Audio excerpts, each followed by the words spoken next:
Good evening, everyone. Thank you for sticking it out this far in the CLE.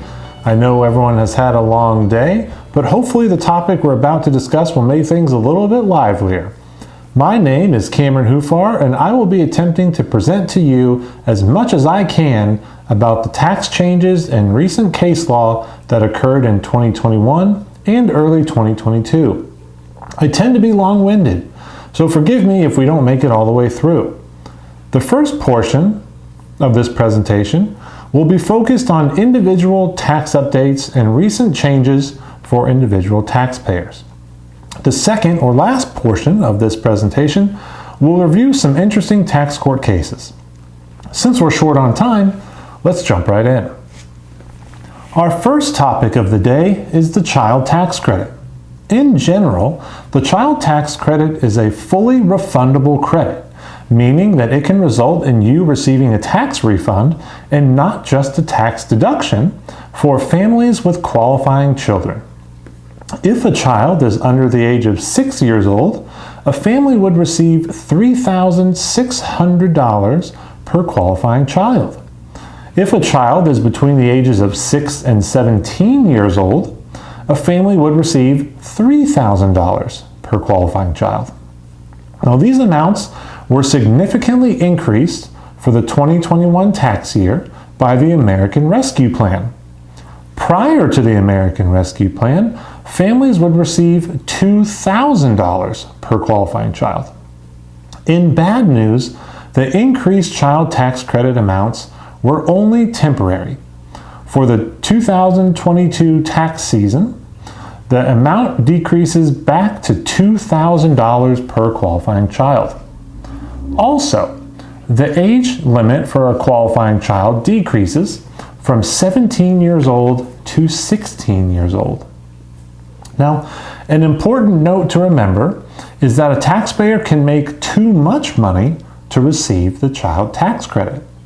For married couples, their income must be less than $150,000 per year. For single taxpayers, their income must be less than $75,000 per year.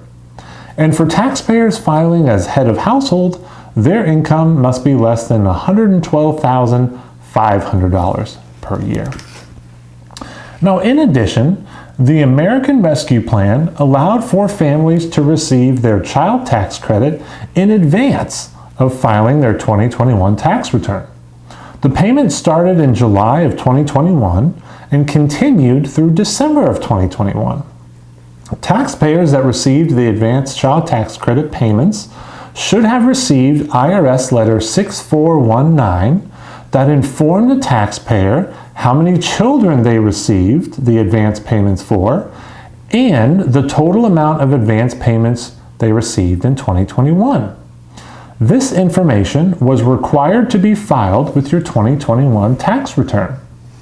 Taxpayers that did not receive the advance payments should be able to claim the full amount of their child tax credit on their 2021 tax return. In a little bit of good news, for the first time ever, the 2021 child tax credit is available for Americans living in Puerto Rico or a U.S. territory. Similarly to the child tax credit, improvements were made to the child independent care tax credit. Unfortunately, these improvements were short-lived and only applied to the 2021 tax year. In general, the Child Independent Care Tax Credit is a federal tax benefit that assists taxpayers paying for child care expenses for children under the age of 13 while the taxpayer works or looks for employment.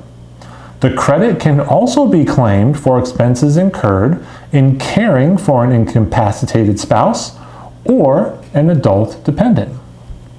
Now, similarly to the child tax credit, the Child Independent Care Credit is fully refundable.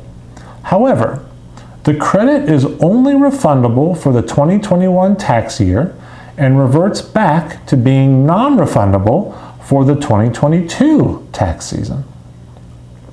Now, the amount a taxpayer may claim under the Child Independent Care Credit is $4,000 for one qualifying child or dependent and $8,000 for two or more qualifying children or dependents. Taxpayers can receive the full amount of the credit as long as their income is less than $125,000 per year. Taxpayers with income between $125,000 and $438,000 per year will receive a reduced credit amount. And taxpayers with income over $438,000 are simply not eligible for the credit. The Earned Income Tax Credit is a refundable credit available to low-income and moderate-income taxpayers with or without children. In 2021, the amount that a childless worker could receive under the Earned Income Tax Credit was increased drastically. Eligibility requirements were also relaxed for the 2021 tax year. The minimum age to be eligible for the EITC was reduced from age 25 to age 19. In addition, the maximum age limit for age 65 was eliminated for 2021. However, for the 2022 tax year, the minimum age was increased back to age 25, and the maximum age of 65 was reinstated. Now, in order to receive the credit, childless, unmarried taxpayers must earn less than $21,430 per year. Unmarried taxpayers with one child must earn less than $42,158. And unmarried taxpayers with two children must earn less than $47,915. There are also some income restrictions for claiming the credit. In order for a childless worker to receive the maximum credit, they must earn $7,100. In order for a worker with one child to receive the maximum credit, they must earn $10,640. In order for a worker with two children to receive the maximum credit, they must earn $14,950. Our next slide will be talking about the Recovery Rebate Credit, also known as the third stimulus. And this was the third round of payments the federal government issued to individuals in order to combat the effects of the pandemic. Eligible persons were to automatically receive $1,400 for individuals, $2,800 for married couples, and an additional $1,400 for each dependent. In short, the payments are essentially $1,400 per person. Unlike the other stimulus payments requiring that dependents be under the age of 17, the third round of stimulus payments for dependents were entirely based upon the amount of dependents claimed on a person's tax return. However, the income phase-out thresholds were the same as the other two stimulus payments, with limits of $75,000 per year for single filers, $150,000 for married couples filing joint returns, and $112,500 for head of household filers.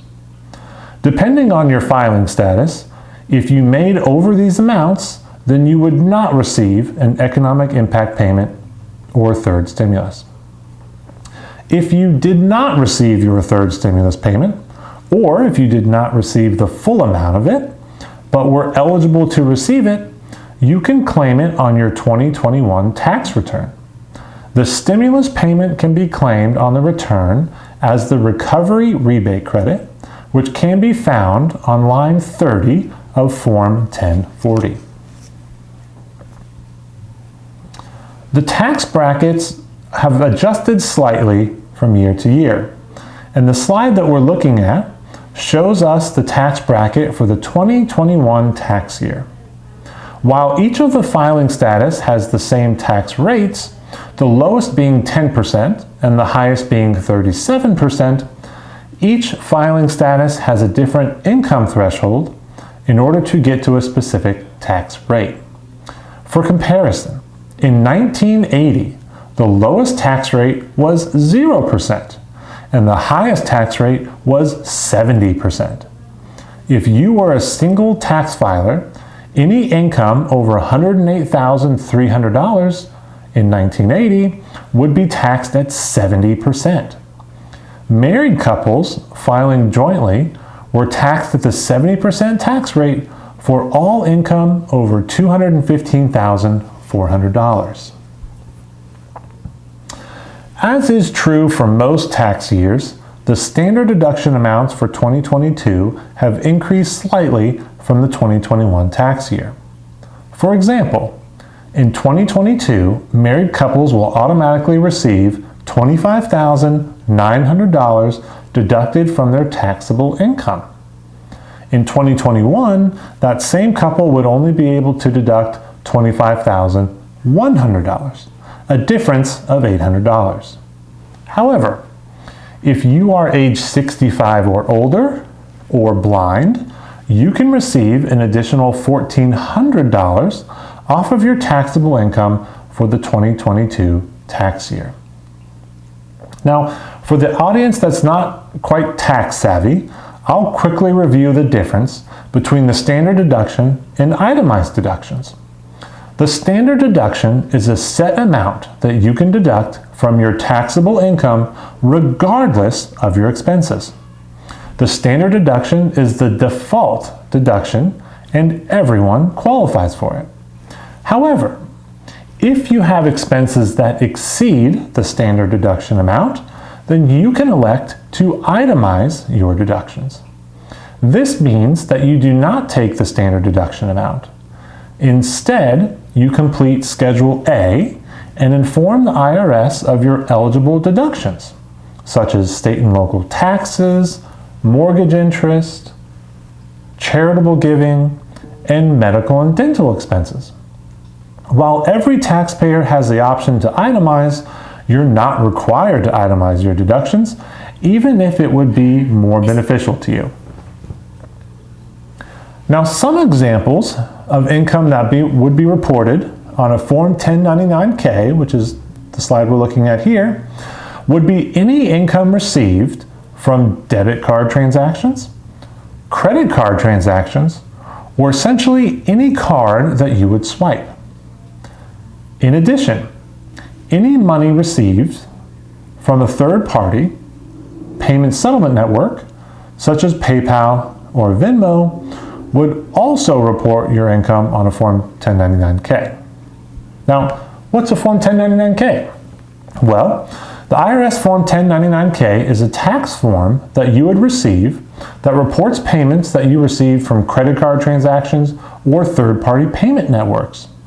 It's important to note that the gross amount of all reportable transactions will be reported on the tax form. In general, whenever you receive a Form 1099-K, you're required to report the income on some sort of business return. Now, prior to the 2022 tax year, companies such as PayPal or Venmo would typically only send you a Form 1099-K if you received over $20,000 in gross payments and you participated in more than 200 transactions. However, for the 2022 tax year and future years, those same companies will send you a Form 1099-K if you are paid over $600 during the year, regardless of the number of transactions that have occurred. Now, in this next slide, we're going to talk about charitable gift donations. Now, for the 2021 and 2022 tax years, a taxpayer could claim a deduction for charitable contributions in one of two ways. For taxpayers who took the standard deduction, remember that means that they are not filing Schedule A and they're not itemizing their expenses, can take up to $300 for single taxpayers and up to $600 for married taxpayers. And that would be deducted for any charitable contributions that were made in cash. However, if you elect to itemize your deductions, you're no longer eligible for the up to $600 charitable giving deduction. Now, for the 2021 tax year, a taxpayer was allowed to deduct up to 100% of their income as a charitable deduction, if they elected to itemize their deductions. However, for the 2022 tax year, this generous allowance was eliminated and the previous rule was instated. The previous rule that was reinstated was that a taxpayer was only allowed to deduct up to 60% of their income as a charitable deduction if they itemized. In either scenario, I think it's rare to find someone who is donating 60% or even 100% of their income to charities.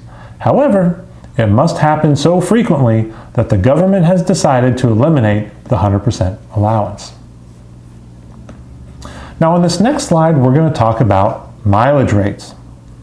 Taxpayers can deduct different types of mileage on different parts of their return.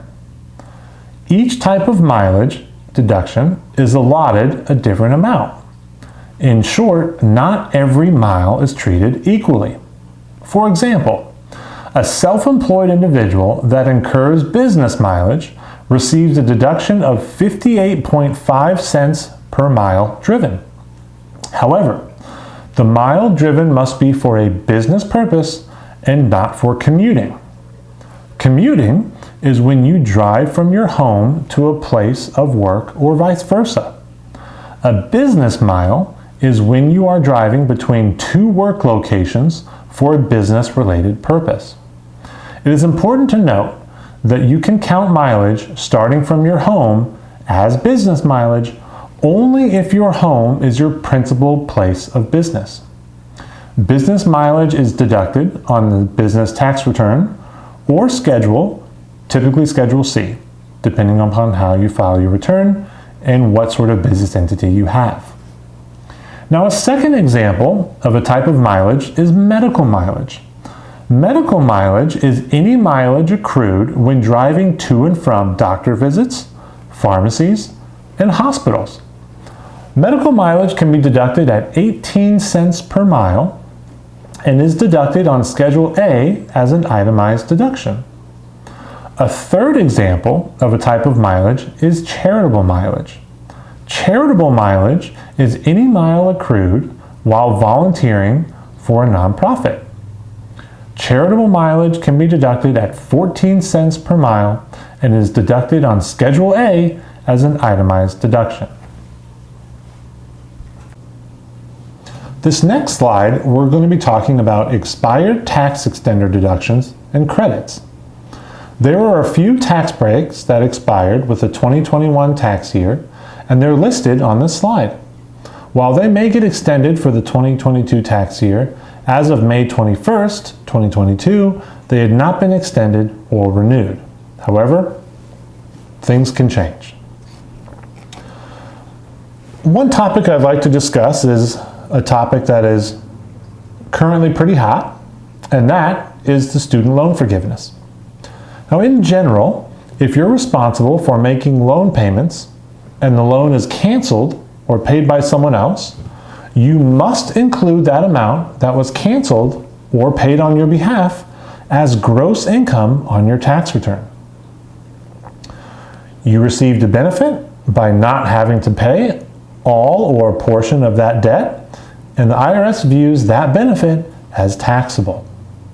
In previous years, if you had any student loan canceled or written off, the amount that was forgiven or no longer owed by you would become taxable to you in the year in which it was canceled or forgiven.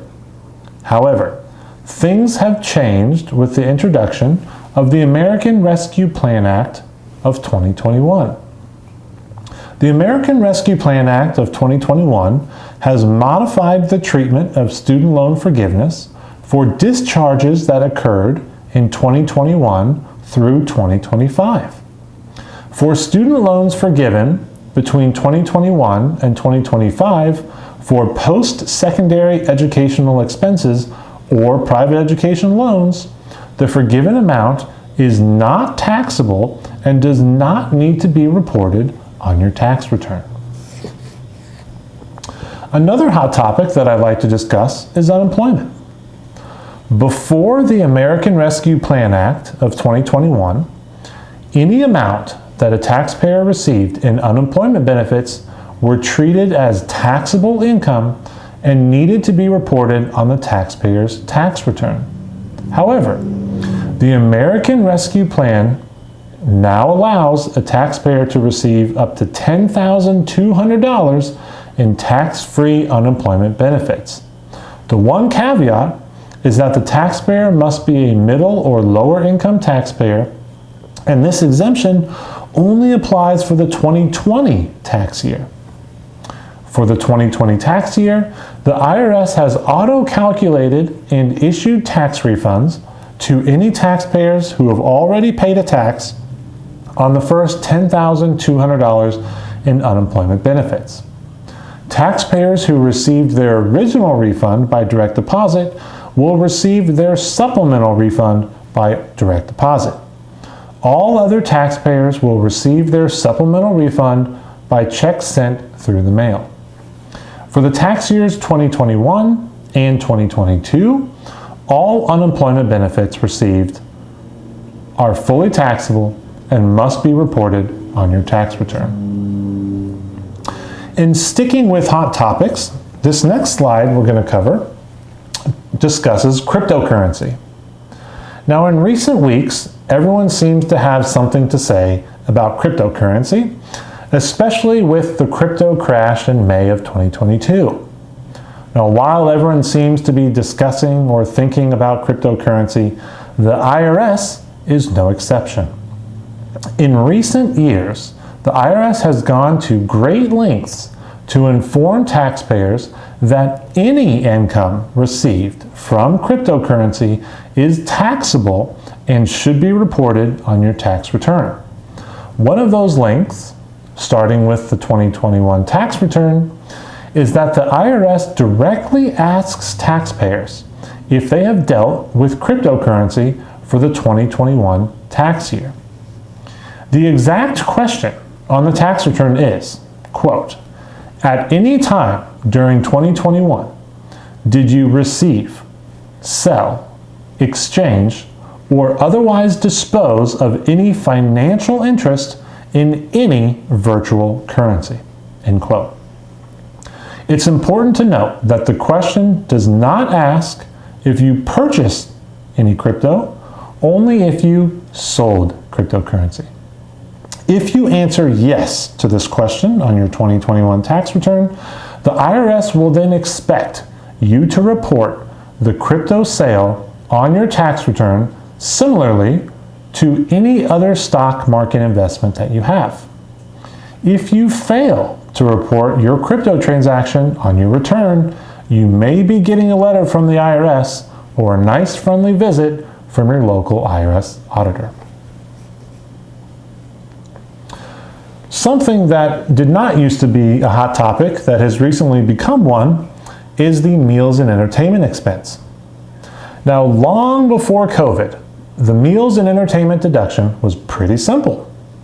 The rule was that taxpayers could deduct 50% or 1/2 of their meals and entertainment expenses as long as they were considered ordinary and necessary business expenses.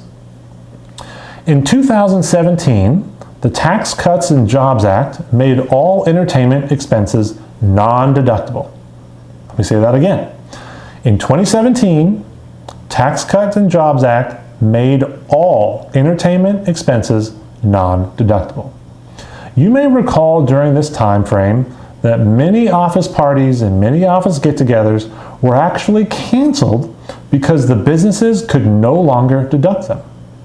This was a confusing time for businesses because it was difficult to decipher if an event was considered entertainment, thus non-deductible, or a meal, thus deductible at 50%. Now, on December 20th of 2020, the Consolidated Appropriations Act was signed into law. This law changed and bifurcated the treatment of deducting meals for the 2021 and 2022 tax years. The new law means that taxpayers can now deduct 100% of their meals if the meal was purchased from a restaurant, is for a company-wide party, or is included on an employee's W-2 compensation. Any meal expenses that did not fall into those three categories were to be deducted at 50%. Unfortunately, taxpayers are still not able to deduct their business entertainment expenses. In more hot topics, this slide discusses the PPP loans. The Paycheck Protection Program, better known as the PPP, was a loan program for eligible small businesses. The loans were designed to assist small businesses with their payroll obligations and limited operating costs. For purposes of our short time together, we will discuss the two different rounds of PPP loans on the same slide and at the same time. However, the first round of PPP loans was included in the CARES Act on March 27th of 2020, and the second round of PPP loans was signed into law on December 27th, 2020. Let's review the main differences between the two loans. The first PPP round was for sole proprietors, independent contractors, the self-employed, nonprofits, and businesses with 500 or less employees. The maximum loan that you could receive was $10 million, and your loan was determined by 2.5 times your average monthly payroll. In order to qualify for the loan, you did not need to show any reduction in income or hardship, but you did have to submit documentation evidencing your payroll costs. Any loans you obtained could be forgiven through the appropriate application process. At least 60% of the loan proceeds were required to be used for payroll and employee benefit costs. The remaining 40% of the loan proceeds could be used for certain qualified expenses, such as rent, mortgage payments, and utilities. The second PPP round, which ended in May 31st of 2021, was for businesses that had previously received a PPP loan during the first round.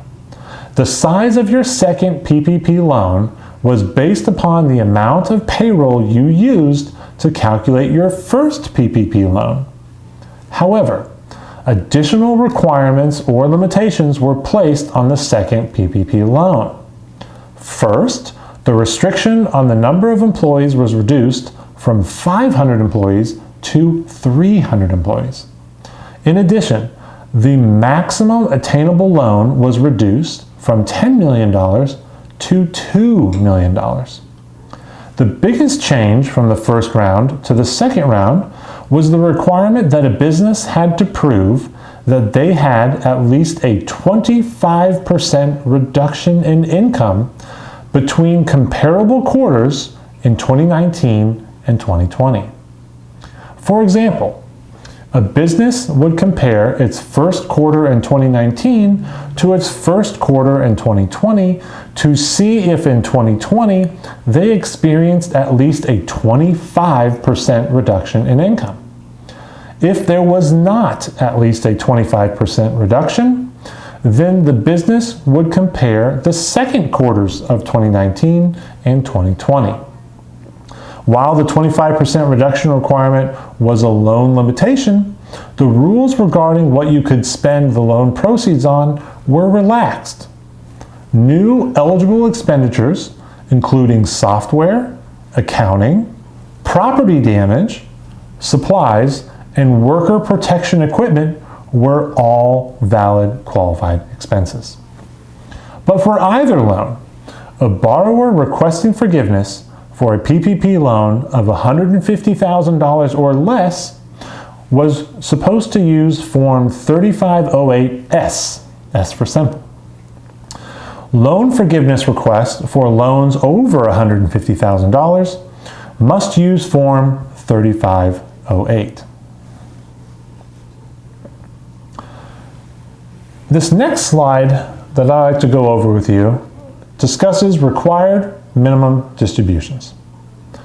Now, one notable update to retirement plans is that the Secure Act has changed the age when required minimum distributions must be made. The old rule was that anyone age 70.5 or older must begin taking required minimum distributions from their retirement plans. However, under the Secure Act, this age was increased to anyone age 72 or older as long as they were born on or after July 1st, 1949. In addition, no one was required to take a required minimum distribution for 2020 regardless of their age. Another notable update is that people can withdraw up to $5,000 from their retirement plan without incurring the additional 10% penalty for being under age 59 and a half, as long as the funds are used to have a baby or adopt a baby. Now, however, under the Secure Act, all inherited IRAs and workplace retirement accounts must be emptied out within 10 years of the date of the owner's death. The exceptions for this rule are surviving spouses, minor children, or disabled or chronically ill children.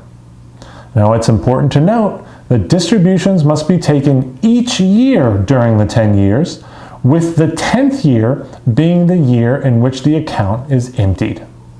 For all other retirement accounts, under the new regulations effective January 1 of 2022, taxpayers must empty out their retirement accounts and calculate their required minimum distributions based upon the IRS's Uniform Lifetime Table, which is based upon the life expectancy for Americans. In good news for retirement plans, I want to remind everyone that Title II allows individuals to withdraw up to $100,000 from their retirement plans and treat the withdrawal as a tax-free loan or a taxable withdrawal. If the person chooses to go the loan route, any funds put back into the retirement account will not be taxed to the person. But if the person chooses to go the taxable route, the person has the ability to spread the tax liability over a 3-year period instead of having to pay it all in 1 year. In addition, the retirement withdrawal will not be subject to the extra 10% penalty if the person is under age 59 and a half. The retirement withdrawal or distribution also will not be subject to withholdings. Now that we've reviewed some of the important tax updates, we can transition into some interesting and fun tax cases that have occurred over the last year or so. The first case we're going to start with is the Berry case involving Ronald and Andrew Berry. Now, Ronald Berry is the father and Andrew Berry is the son. Both father and son owned and operated a construction company together, which built and developed houses and real estate. Andrew, the son, also liked to race cars. Now, in 2014, Andrew won $8,700 from racing cars. And in 2015, he wasn't so good. Andrew won $1,200 from racing cars. Now, instead of reporting this income as other income on his personal return, Andrew assigned the income and reported the income on the construction company's return. In return, the construction company paid for all of Andrew's racing expenses and then deducted them on the company's return. Well, the IRS eventually caught wind of this scheme, and stated that Andrew should have reported the income on his personal return and that the company should have not deducted Andrew's racing expenses on the company's return as business expenses. Now, in the end, the U.S. tax court sided with the IRS, stating that the company was not allowed to deduct Andrew's racing expenses as a legitimate company business expense. However, the court went on to say that had Andrew's race car been stickered with the company's logo and maybe their contact information, the company's contributions to Andrew's Racing could be considered a legitimate business advertising expense. Nevertheless, the lesson to remember from this case is, even if you finish first, you'll finish last when racing the IRS. The second case we're going to review is the Maher Case.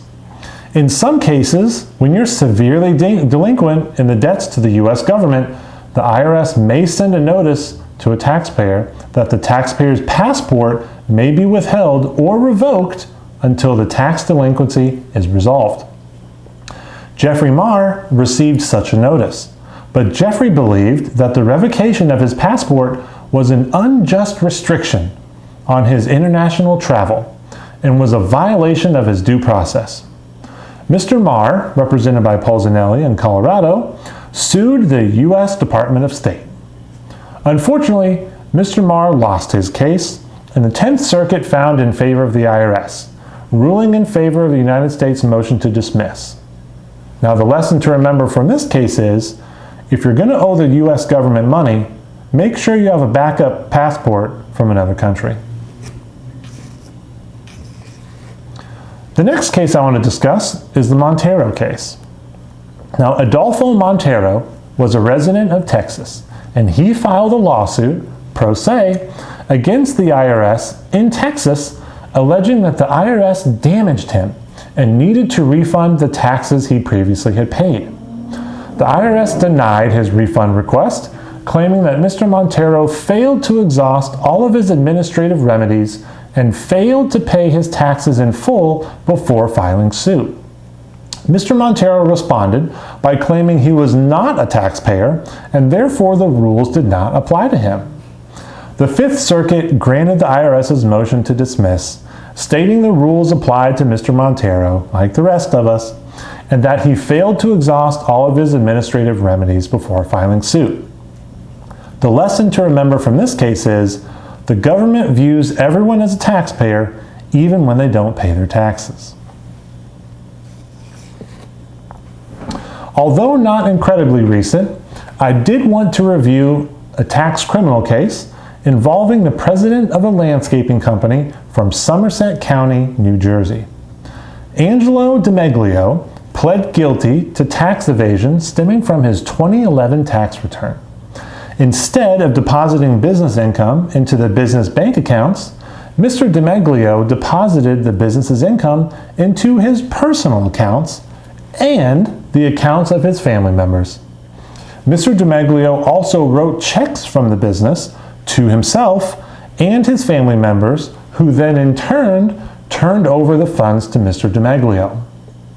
Despite the business grossing over $500,000 in income, the business's tax return for 2011 reported only $25,000 in income. Now, this underreporting of income stiffed the IRS the amount of $158,000 in taxes. In addition, between the years 2009 through 2013, Mr. Dimaglio failed to report $1.65 million in business income, thereby avoiding $430,000 in federal taxes. The lesson to remember from this case is, if you attempt to hide income from the IRS, they're going to mow you over. Now, in the North Carolina surgeon case, Mr. James Rice was an orthopedic surgeon in North Carolina, and his wife, Susan Rice, worked for him in his medical practice. In an attempt to save on income taxes, Mr. Rice transferred $1 million of his business income to his personal bank accounts and the bank accounts of his wife's truffle business. Mr. Rice also used his medical practice to pay for his personal expenses, including his country club membership and dog kennel boarding. As if that wasn't enough, Mr. Rice withheld $580,000 in taxes from his employees' paychecks, but instead of paying those over to the government for the employment taxes, Mr. Rice spent those withholdings on personal expenses. In addition, James and Susan Rice failed to file tax returns from 2014 to 2016. Well, the IRS eventually became wise to the antics of Mr. and Mrs. Rice and assessed them more than $2.4 million in personal, business, and employment taxes, and referred them to the Justice Department for criminal prosecution. In January of 22, Mr. and Mrs. Rice were sentenced to 3 years of supervised release and to pay $2.4 million in restitution. The lesson to remember from this case is filing a tax return is easy. It doesn't have to be rocket science or orthopedic surgery.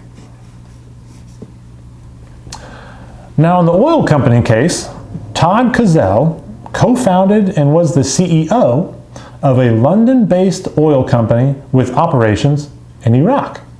From 2011 to 2015, Mr. Kozel earned $66 million as the CEO of the oil company. Despite earning this hefty sum, Mr. Kozel failed to file tax returns for the years 2011, 2012, 2013, 2014, and 2015, resulting in the IRS losing out on $20 million in taxes. Mr. Kozel believed that he could hide his $66 million in earnings by using offshore structures, trusts, and offshore bank accounts. Mr. Kozel was eventually caught, sentenced to 5 years in prison, in order to repay over $29 million in restitution. The lesson to remember from this case is, don't mess with oil because it's messy and expensive. Now, in the Simkins case, in local news, Kansas City man Richard Simkins, who eventually moved to Florida, was the CFO of Genesis Industrial Corporation. Genesis was an engineering and manufacturing company. And between 2013 and 2020, Mr. Simkins admitted to embezzling over $3.1 million from Genesis by using company funds to pay for his personal expenses.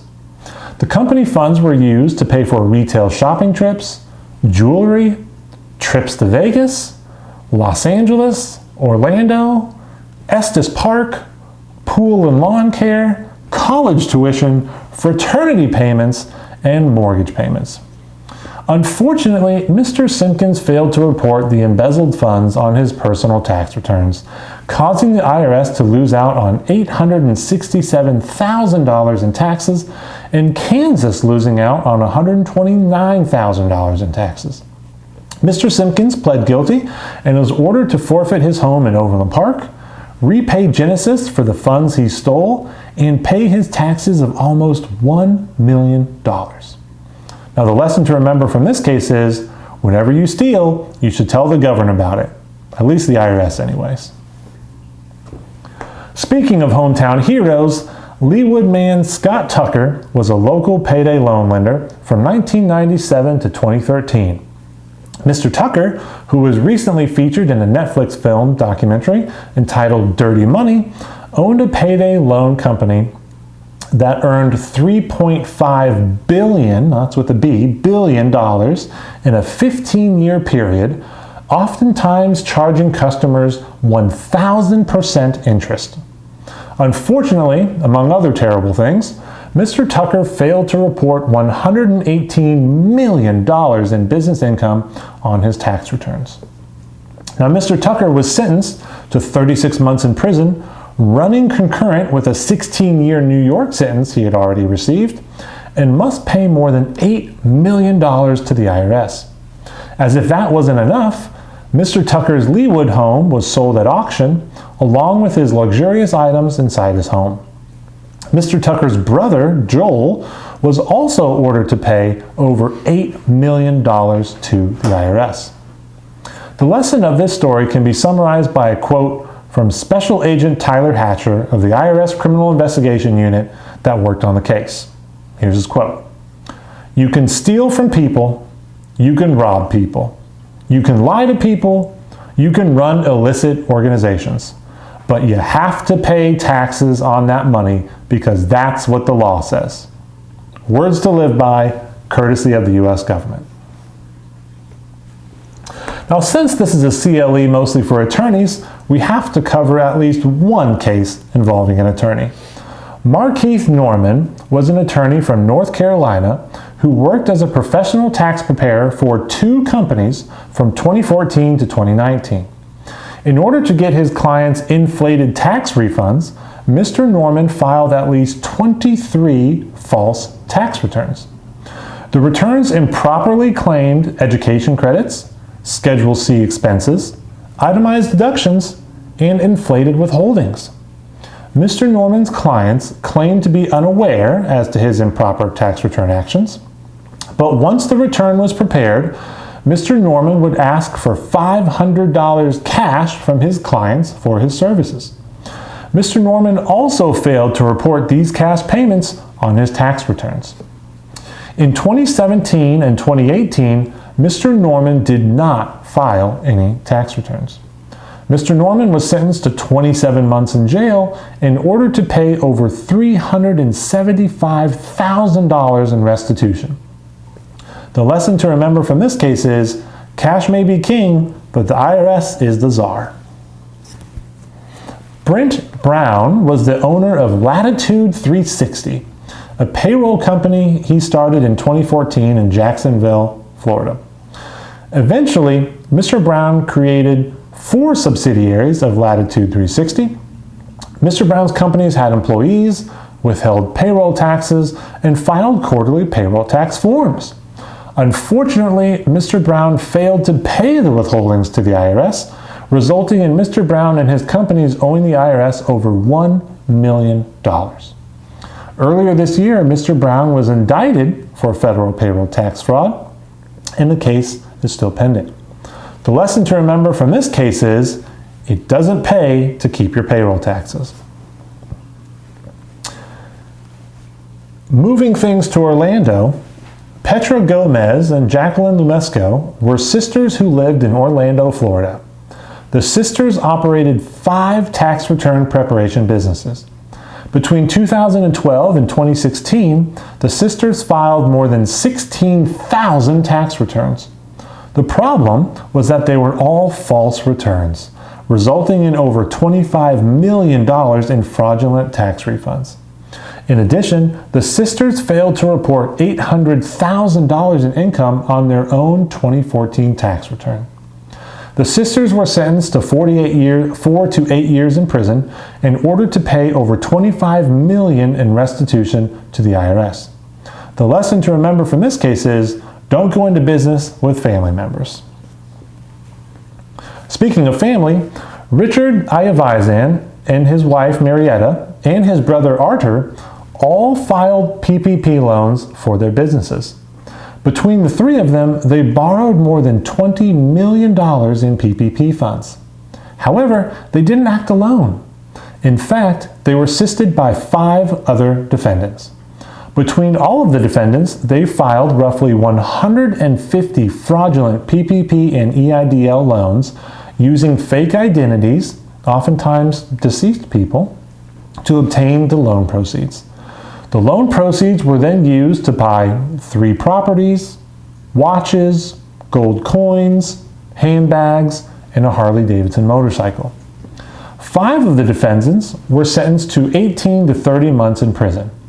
The brother Arthur was sentenced to 5 years in prison, and Marietta, Richard's wife, was sentenced to 6 years in prison.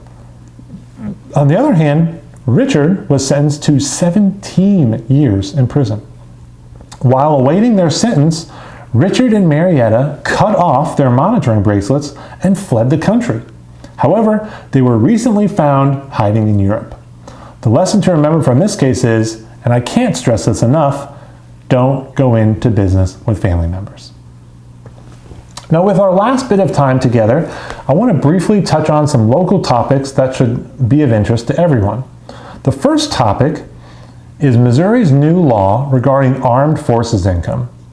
Beginning with the 2021 tax year, 100% of any retirement benefits received by a taxpayer as a result of the taxpayer's service in the armed forces, including the National Guard, can be subtracted from their federal adjusted gross income on their Missouri tax return. Now, switching over to the Kansas side of things, Kansas has a new law regarding paid tax return preparers. Effective January 1 of 2022, Kansas now requires that all paid tax return preparers sign any return they prepared or substantially prepared and to include their federal P-10 on the tax return. Failure to do so can result in a $50 fine per return with a maximum fine of $25,000 per calendar year. However, these rules do not apply to CPAs. Unfortunately, I couldn't find any specific exemptions for attorneys. In more fun Kansas news, Kansas has taken substantial steps to eliminate the Kansas food tax. Signed on May 11, 2022, Governor Kelly enacted the Axe the Food Tax, which will completely eliminate the food sales tax in Kansas by 2025. Between now and 2025, the food sales tax rate will decrease from 6.5% to 4% starting January 1, 2023. Before the signing of this bill, Kansas had one of the highest food sales tax rates in the country. Now, this concludes our tax presentation for the evening. I want to thank everyone who pretended to listen to my presentation and for all those people at home who gave me a standing ovation. My name is Cameron Hufar, and my contact information is listed on this slide if you want to send me any fan mail. But before I go, I shall leave you with a quote from one of my favorite movies, and hopefully you can get it, because I think it's pertinent. A little nonsense now and then is relished by the wisest men. In sincerity, thank you for allowing me to attempt to be your tax update presenter. It's a big honor. I hope everyone has a good rest of their evening and a fantastic remaining 2022. Thank you.